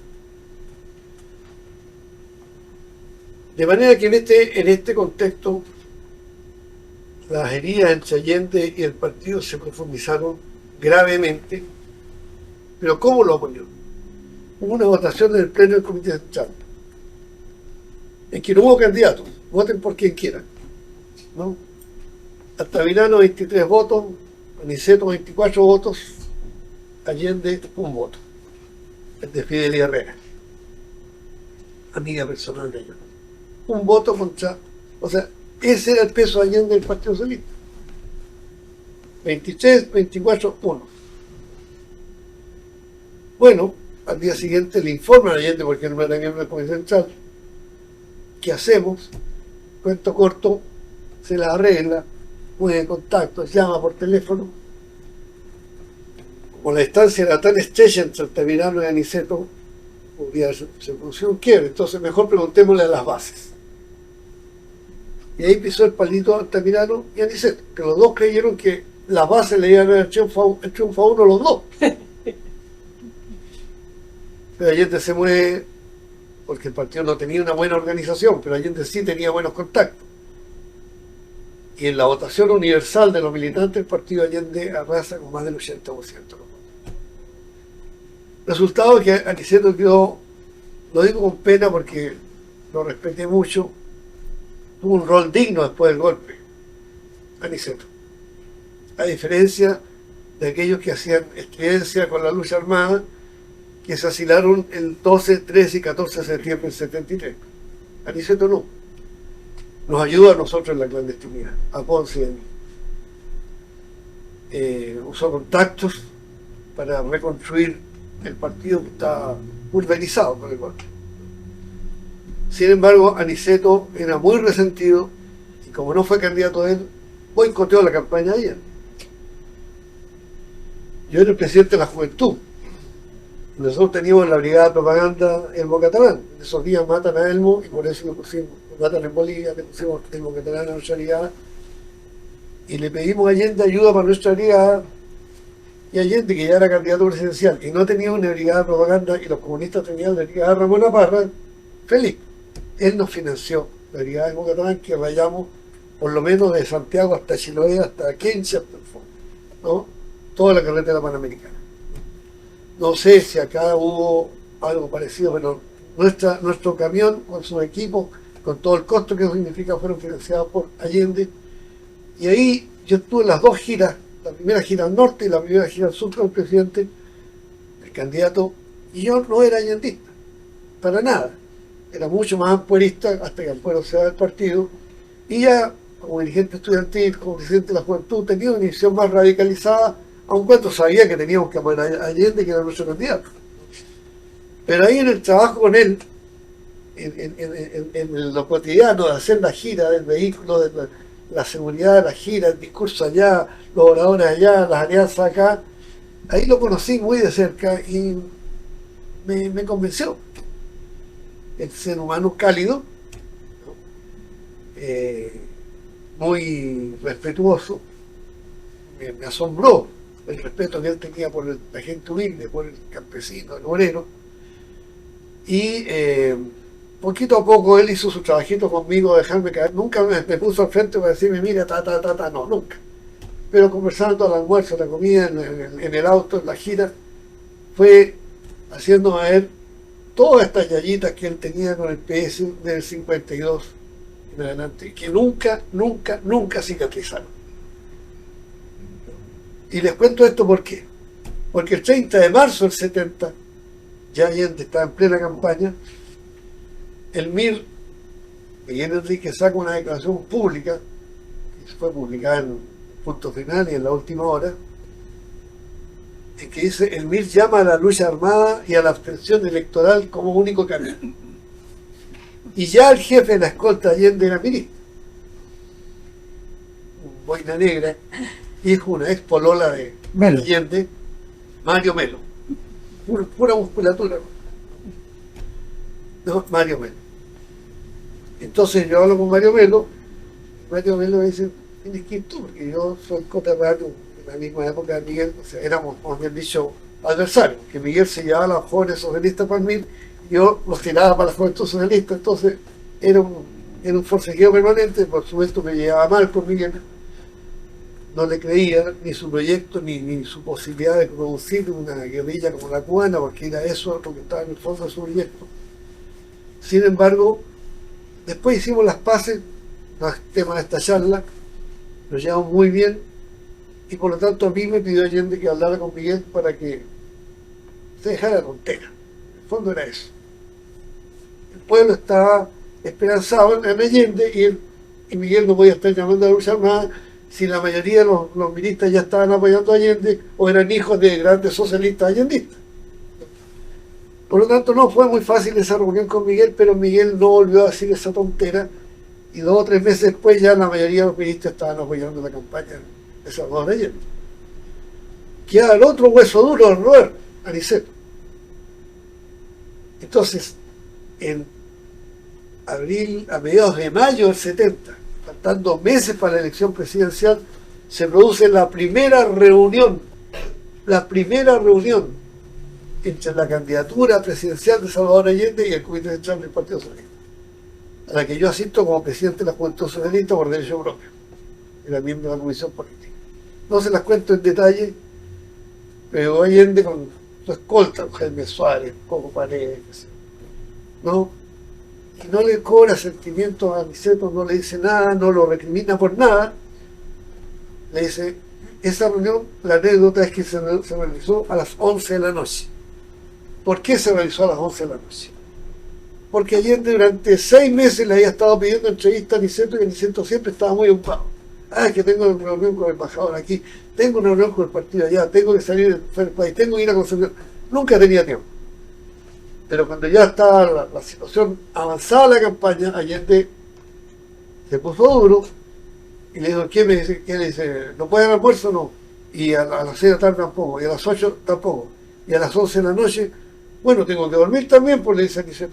Bueno, entonces a las 11 de la noche hacemos la reunión porque por una vez tú no te vas a acostar temprano y vas a hacer un sacrificio porque está por medio el candidato presidencial de tu partido y nos vemos esta noche a las 11 de la noche en el Comité Central, ¿no?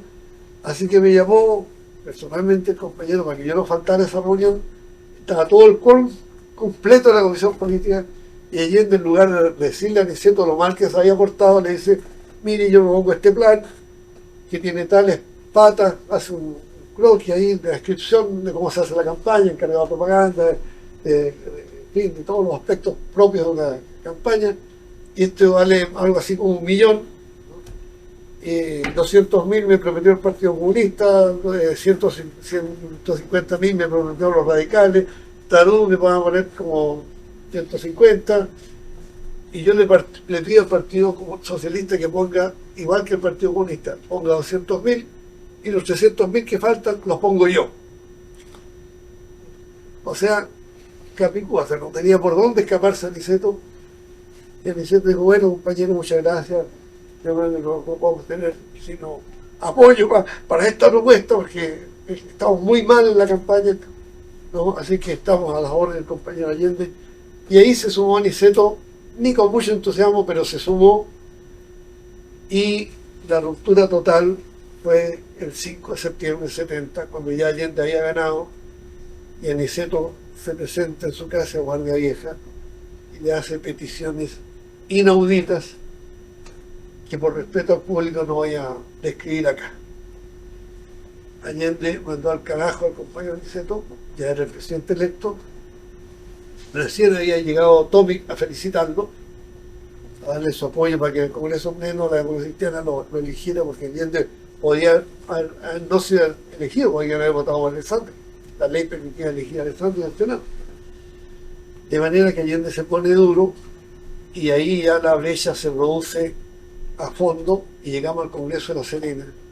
Imagínense el Congreso de La Serena del partido que está en el gobierno, que tiene un presidente que tiene la posibilidad de construir el socialismo en un país asado del mundo occidental. ¿Qué importancia tenía ese Congreso? Ya había delegaciones de la Unión Soviética, de China, de Vietnam, de Corea, de Cuba, de Francia. Tremendo Congreso, estábamos en el gobierno. Éramos 180 delegados, pero eran más de 1.000 personas que estaban ahí. Diputados, senadores, con sus secretarios y secretarias, guardaespaldas, ¿no? Un tremendo Congreso el de La Serena, pero sin ninguna preparación. Cero. Llegó la gente a ver qué hacemos aquí.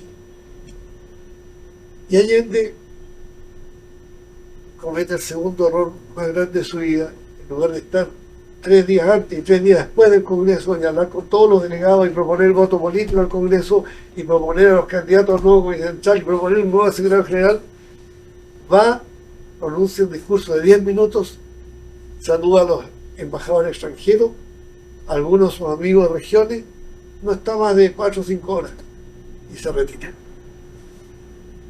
Era el momento de haber creado el partido que nunca tuvo. Y llegamos al golpe de Estado.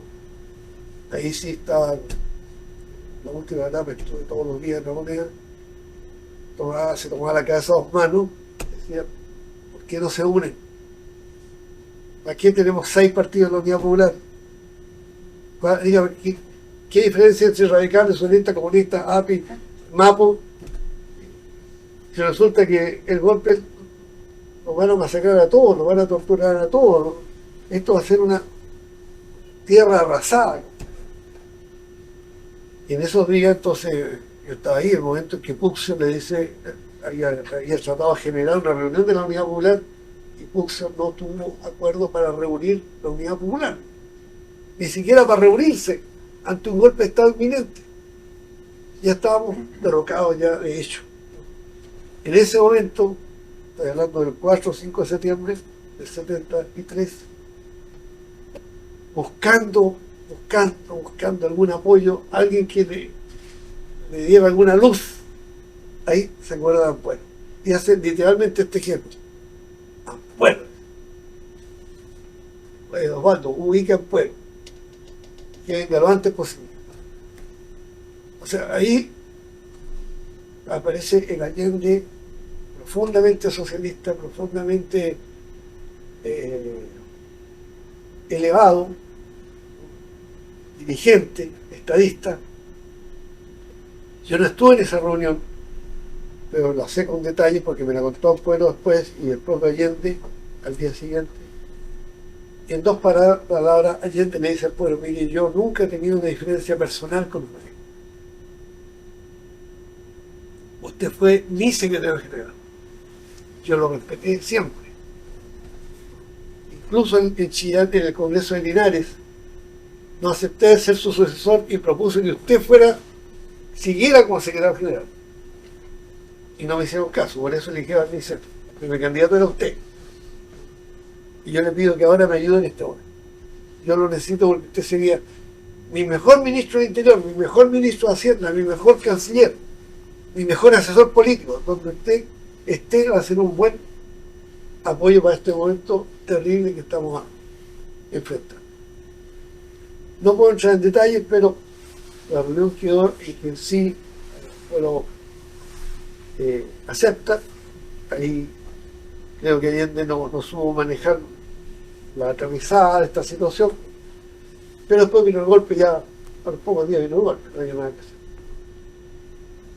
Quise redondear con eso esta exposición porque, como dije al comienzo, no puedo analizar miles de aspectos involucrados, pero quise traerme esta idea de un Allende que se hace a sí mismo sobre la base de influjos políticos, familiares, teóricos, aunque él no fue un teórico, pero sí respetaba a los intelectuales, respetaba mucho a Pedro Busco, respetaba mucho a Aníbal Pinto, el economista dirigente del Partido Comunista, y un día llegó muy contento a la Moneda porque había recibido una delegación de socialistas austríacos, ¿no? Y llegó entonces con un libro que le habían regalado los socialistas austríacos, que hablaba de la escuela austro-marxista, cuyos principales exponentes fueron Max Adler, Otto Bauer y Karl Renner. Que el año 32, antes que los nazis se tomaran Austria, que fue el primer país que cayó en manos de los nazis fue Austria antes que Alemania, plantearon la transición pacífica del capitalismo al socialismo. Se plantearon como socialismo democrático y se diferenciaron entonces del socialismo soviético, que en ese tiempo estaba prácticamente en guerra todavía, en un estado militarizado, preparándose para la guerra que venía, y de la socialdemocracia europea. Allende siempre tomó distancia de la socialdemocracia europea. La entendía como una fuerza de colaboración con Estados Unidos y no como una fuerza de redención del proletariado europeo. Y por lo tanto él sentía que esto que casi empíricamente planteó la vida chilena del socialismo tenía antecedentes en el acervo teórico del marxismo europeo, cosa que para él era muy importante porque él era eurocéntrico. Él se veía más en Robespierre que en Lautaro o que en Recabarren.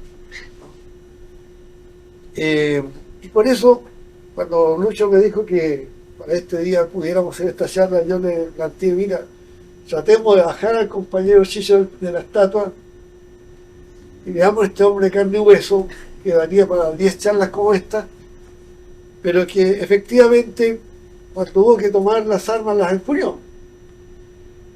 Pero aquí quiero finalizar con este este drama de él, porque esto de la vía chilena para el socialismo fue claramente un invento allendista.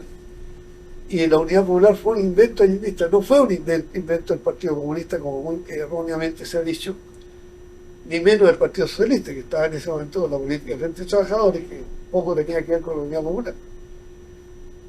Sin embargo, él quedó flanqueado por el impulso guevarista de la Revolución Cubana, ¿verdad?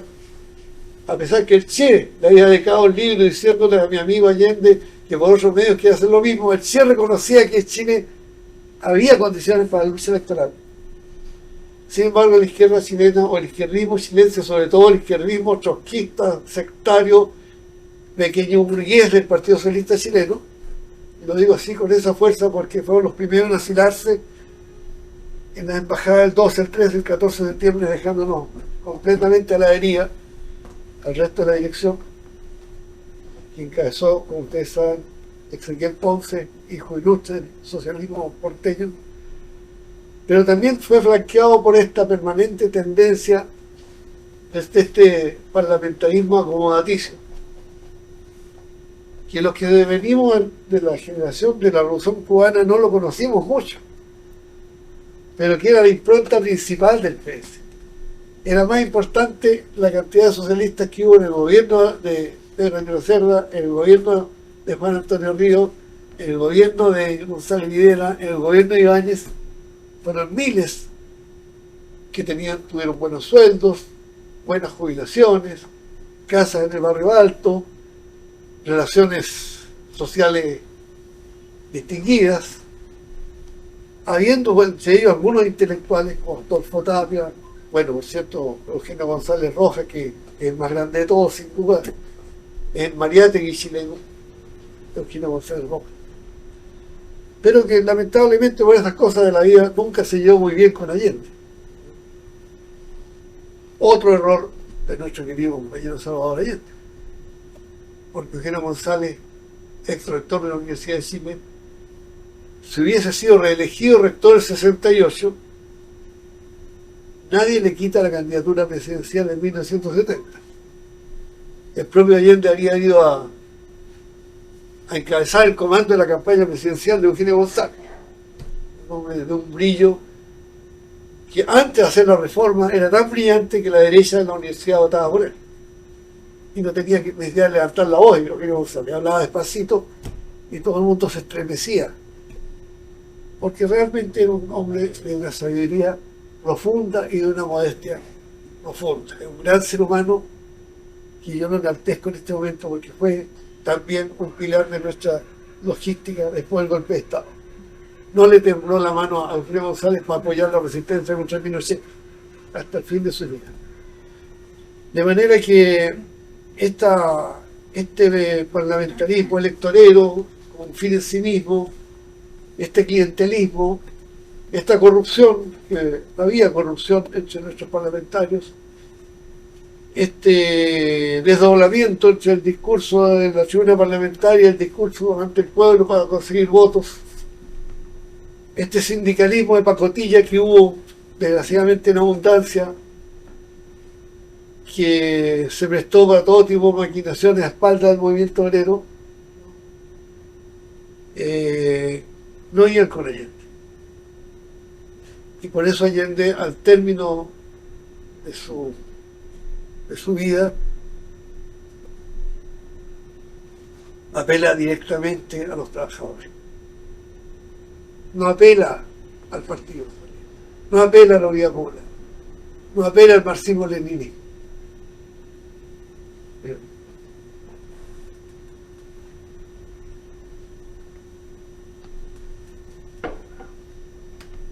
Se refiere a los trabajadores de Ipacha, a las mujeres, a los jóvenes, estigmatiza a los golpistas, porque tenía esa capacidad, ese temple de controlarse a sí mismo. Eso se lo ganó como campeón de box y por su disciplinada militancia en el yoga. Todos los días hacía su media hora de yoga, se ponía en posición vertical con la cabeza y el cuerpo muy recto, ¿no? Y lo vi en varios momentos en que yo mismo habría grabado para atrás a mi interlocutor, pero él siempre controlándose, y ese dominio de sí mismo le permitieron decir las palabras que dijo. Pero creo que su máxima herencia es esto de sobreponer la estrechez del partido, subordinar el interés de la capilla en nombre de los intereses supremos del pueblo y de los pueblos. No solo los pueblos de Chile, sino los pueblos de América Latina y del mundo. No hay ni un solo político en Chile que haya estado en Corea, que haya estado en el aniversario de la Revolución Rusa, teniendo él diferencias con el sistema soviético. Tocó la casualidad que después de la invasión a Checoslovaquia, yo estaba en Moscú en esos días de la invasión y tuve acceso a la información que no teníamos acceso en Chile. Chile está en la occidental del mundo, la prensa no voy a explicar realmente qué pasó en Checoslovaquia. Por lo tanto, tuve el privilegio de saber de las fuentes soviéticas que apoyaban la invasión y las fuentes polacas, checoslovacas y rumanas que estaban contra la invasión. Y discutí con los cubanos, de manera que llegué como 15 días después de la invasión a Santiago, y Allende, a través de Osvaldo Buxo, nos mandó a buscar a su casa, llevaba ya Guardia Vieja, y le explico todo lo que yo había captado, y con esos elementos él fundamentó su discurso de condena a la invasión soviética de Checoslovaquia, jugándose absolutamente su carrera política. Él sabía que ahí estaba ya en una confrontación, en un momento muy medular, porque ustedes saben que Fidel Castro, con todo lo que significó la Unión Soviética para Cuba, o sea, Cuba no habría existido después de 1962 si no es una especie de Estado soviético. Y eso solamente Cuba y Fidel Castro son los dueños de decidir su propio destino, de manera que yo no estoy juzgándolo, salvo que yo pudiera demostrar que llamando a elecciones con varios partidos políticos, Cuba hubiese evitado una invasión de Estados Unidos. El liderazgo cubano estimó que la única manera de evitar la invasión que estaba decidida por parte de los Estados Unidos fue haciendo lo que hizo, transformando el movimiento 23 de julio en el Partido Comunista de Cuba. Y por lo tanto, a ese nivel de coherencia llegó Allende, de sacrificar sus aspiraciones presidenciales que eran legítimas, incluso normalmente hacía bromas con su condición de candidato, y decir lo que pensaba, y creo que fue señero, porque los acontecimientos posteriores le dieron la razón a él, y en América Latina también, lo digo con mucho dolor, porque hubo 19 países donde hubo guerras revolucionarias, luchas armadas, y todas fueron aplastadas. Y los únicos avances sustantivos que han habido en nuestro continente fuera de Cuba son las luchas electorales victoriosas en Bolivia, en Venezuela, en Ecuador, en Argentina, ahora en México, ¿no? Recientemente en Perú. La vía que inventó Salvador Allende es la que ha prevalecido en la historia, y yo creo que su llamamiento a la unidad, cuando se tomaba la cabeza y le decía, porque Cresta no se unen, es un mandato hoy día para los que utilizan la política como un negocio, utilizan la propia memoria de Allende como un negocio, con lágrimas de cocodrilo, lo lloran en el 11 de septiembre y el resto del año sirven al imperialismo, a las empresas transnacionales, a la corrupción desatada, a los poderes fácticos. De manera que me parece que Allende no puede ser utilizado para más aventuras sectarias, y por eso yo en este momento lo reivindico como el forjador de la conciencia ciudadana del pueblo chileno. Cuando llamó a redactar una nueva constitución, le dijo, es el pueblo el que tiene que redactar la constitución. No van a ser los intelectuales, los abogados, los juristas los que la van a redactar. Es la experiencia, la vida que los destacamentos sociales están librando por sus derechos, lo que los va a llevar a configurar la constitución que se necesita. Vino el paro de octubre e hizo inviable el proyecto constitucional de Allende. Después ya no había condiciones, perdimos la mayoría en el Parlamento, nunca la tuvimos, pero en marzo del 73 sacamos el 44% de los votos y no había ninguna posibilidad que el Parlamento aprobara un llamado plebiscito o un llamado a asamblea constituyente. Y después del día siguiente de esa elección de marzo del 73 ya se lanzó totalmente el golpe de Estado desatado, y ahí nos preocupamos de prepararnos para resistirnos, que pudimos resistirnos. De manera que de Allende podemos rescatar muchas cosas, pero el pueblo chileno nunca, desde la República de Gró del 32, tuvo tanta conciencia de sí mismo, y vivía con este estruendoso fracaso de los partidos políticos que, aunque se digan marxistas, siguen siendo empresas de negocios. No queda más que rescatar a Allende para unir al pueblo chileno en torno a la bandera más justa, más irrefutable, más democrática, más pacífica, más unitaria, que es posible, que es que el pueblo chileno haga su propia constitución en una asamblea constituyente plenamente libre y soberana, sin cortapisas de los poderes fácticos ni de las fuerzas conservadoras que pretenden quedarse 100 años más disfrutando de este colosal paraíso que es Chile, uno de los países más ricos del mundo, con una historia que nos enorgullece a todos, en tanto es una historia en que el pueblo ha liderado grandes batallas, en que el pueblo ha generado un liderazgo de la dimensión mundial, ética, política, social, cultural de Salvador Allende. Muchas gracias.